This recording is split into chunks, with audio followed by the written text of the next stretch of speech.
With Christmas round the corner, welcome to a special Best of 2025 episode of Behind the Numbers. What better way to notch up a spot of CPD over the festive break? It has been a big year for the podcast. We made our 100th episode in May, and we released a special all about trust to mark the event. Our guests had plenty to bring on that one, but one name kept on coming up: Donald Trump. Here's David Williamson, chief political commentator at The Express, with his take on the most powerful man in the world. He does delight in wrong-footing people and always has throughout his career. And in retrospect, perhaps we shouldn't have been surprised, but he does seem to have come back in his second term almost as somebody, he comes from a background in television as much as from business. And it's as if he's surprised to have got a second series commissioned. And off the back of that, it's like, well, this one is going to be memorable. And he knows there won't be a third. Well, his outactors, to an astonishing degree, are talking up the possibilities of this still, which is terrifying for constitutional experts who thought, well, no, this is done and dusted. Yeah. But this is exactly the type of hares he likes to set running. And here's Iain Wright, ICAEW's Chief Policy and Communications Officer, with his thoughts on how Keir Starmer has dealt with the US president. I think we are one of the first to have a trade deal with the US. I think that's a good indicator of how we're thought of in the White House. I've been on this podcast with you before, Philippa, and I've said, what do we sell to the States? And we sell Bentleys and Land Rovers. We sell stuff from GSK and AstraZeneca. We sell Rolls-Royce engines. And if you look at the beneficiaries of the trade deal, it's automotives, really good deal. It's aerospace, particularly focused on Rolls-Royce engines, and it's the life sciences and pharma sector. So all credit to our negotiators on behalf of the UK, focused on our strengths, focused on where we can have really strong wins, and have gone and delivered on it. Yeah. There are some losers. So in my old patch of Teesside, there's the bioethanol sector. Yes. And that is the raw material for a lot of other parts of the chemical industry. Really important part of chemical manufacturing in Teesside.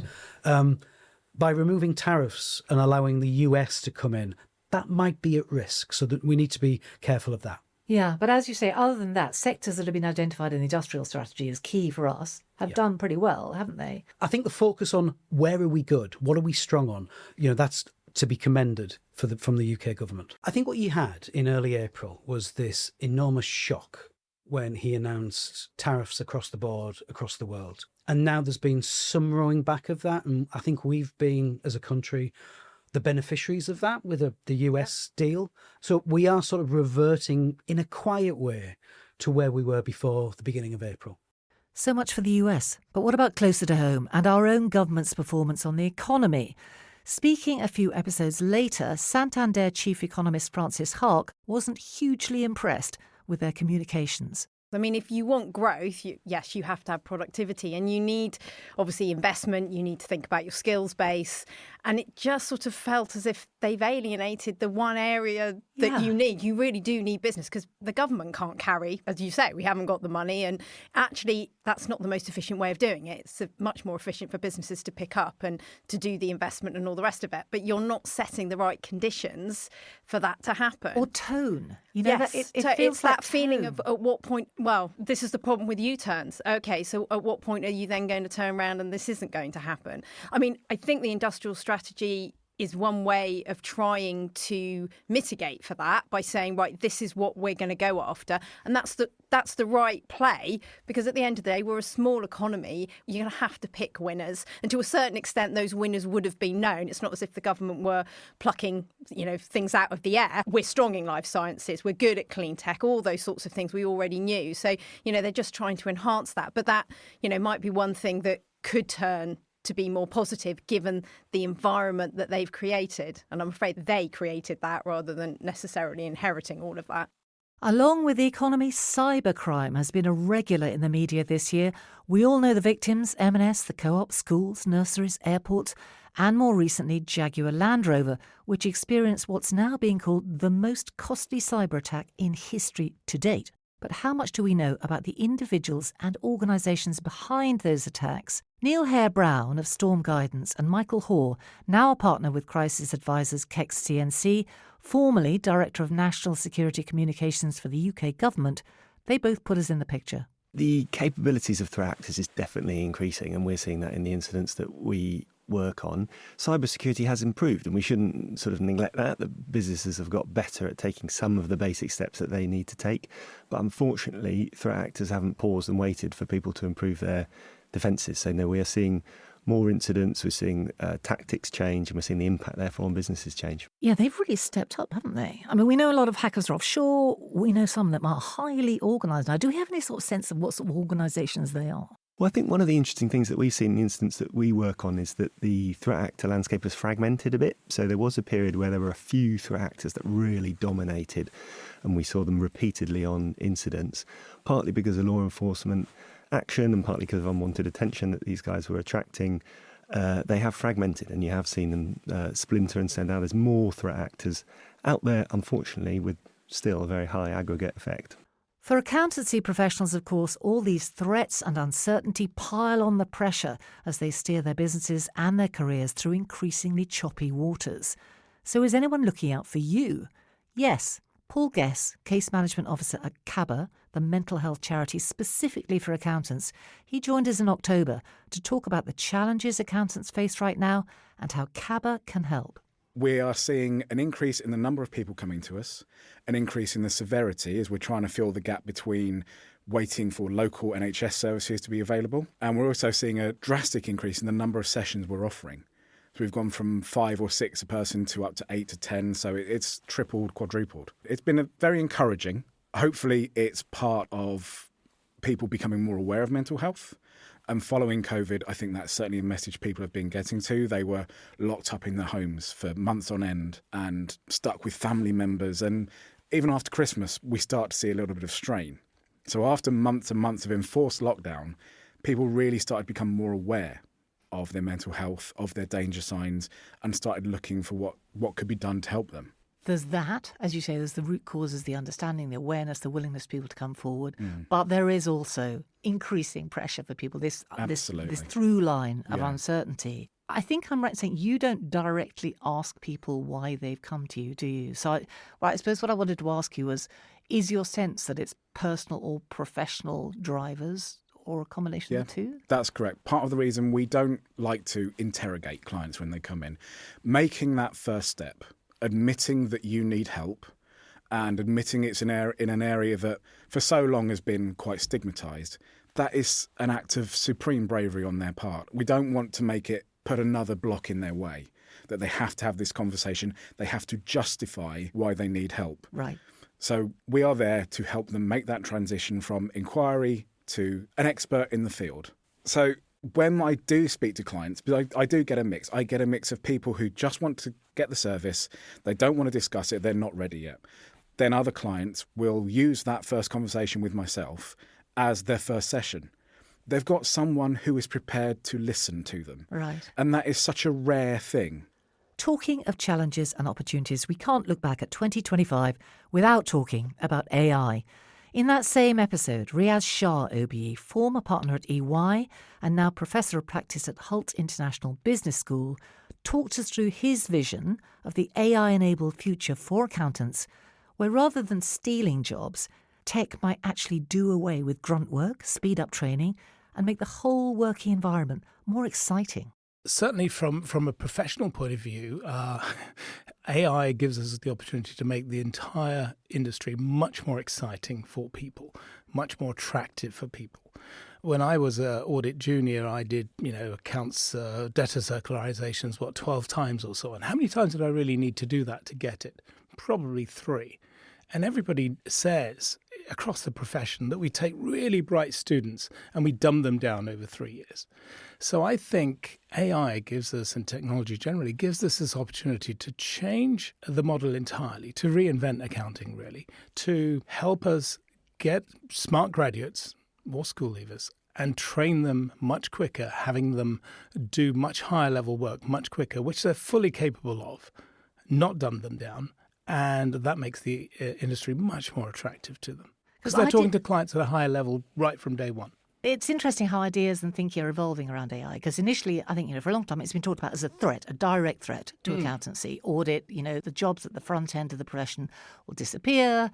Lots and lots of chat about that. Jeremy Hunt, talking about the end of accountancy, rather more encouraging, and Kemi Bay not disagreeing and saying there's always, I think your line, there's always going to be room for expert analysis and advice. Absolutely. But I think he's right in a way. What he's saying is that the accountancy profession isn't going to be attractive anymore, or it's going to get lots of stuff is going to get replaced. That's true if we imagine the accountancy practice as it is today. That's why we've got to reinvent accounting.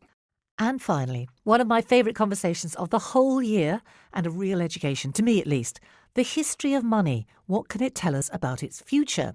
Tony Moore is lecturer in finance at Henley Business School. He joined us in August with his thoughts about this question, and he's thought about it a lot. To boil down 6,000 years into, if you don't mind, into a few sentences, we can see the origins of money, particularly as a unit of account, maybe in kind of ancient Mesopotamia, in what's now modern Iran and Iraq. How did they do it? Well, initially, they were coming up with ways of keeping records. And of course, finance is always, and accounting has always been about, counting and keeping records. So they came up with the idea of basically representing items and values using tokens. And initially, you would have a token that represented a sheep or a cow or an amount of grain that you could use to record transactions. And then eventually, somewhat later, they standardized these units. And so if we think of the Latin peccatum for money, actually comes from the word for cow. So they initially standardized the unit of cattle, and then you could value items in relation to this unit of account. And what were those tokens made of? Were they valuable in themselves? No, so the tokens had no value. They were just clay that was then fired in a kiln so that it couldn't be sort of changed in an early form. Again, we'll be talking about cryptography, an early form of fraud prevention, because you couldn't then alter the tokens once they had been fixed and fired in the kiln. So at what stage then did money become valuable in itself? We then fast forward about 2,000 years to the Greek city-states, who introduced what we would probably call the first coins, so first recognisably modern concept, where we had a physical item that embodied value, a physical item made of gold or silver, precious metals which had an intrinsic value, and which were then cut into a standardised weight and shape, stamped with the kind of the insignia of the particular city-state to show its kind of authenticity. And really this was introduced effectively to pay mercenaries. Previous systems of the unit of account was more tied to credit. If you had continuing relations with people, you didn't necessarily need your media of exchange to have intrinsic value. OK, but the mercenaries were mobile. Yes, the mercenaries are mobile. One year you might be fighting for Sparta, the next year you might be fighting for Athens, and then if you had what we would today call fiat currency from Sparta, that would not be particularly useful if you were now fighting against them. And that's when we kind of get the development of what we think of as coins, and in one sense, money today. In the modern sense, we can think of the pound, the Great British pound, and indeed most currencies were expressed in a means of weight. So a pound sterling is a pound of sterling standard silver. Obviously, it's not anymore, but that was the origin, and the French livre and so on. So these currencies were developed based on this notional idea of a pound. They never had any coins that were literally a pound of silver for obvious reasons. So they were split up into pence in the old-fashioned 12 pence in a shilling, 20 shillings in a pound system. And that's not all the Mesopotamians did for us. Ever wondered how tokenization really began? Here's ICAEW's Polly Sang talking to Tony Moore about that. Everybody's talking about tokenization right now. And why is that? The reason is, the idea is you can remove all the middlemen in the financial system currently.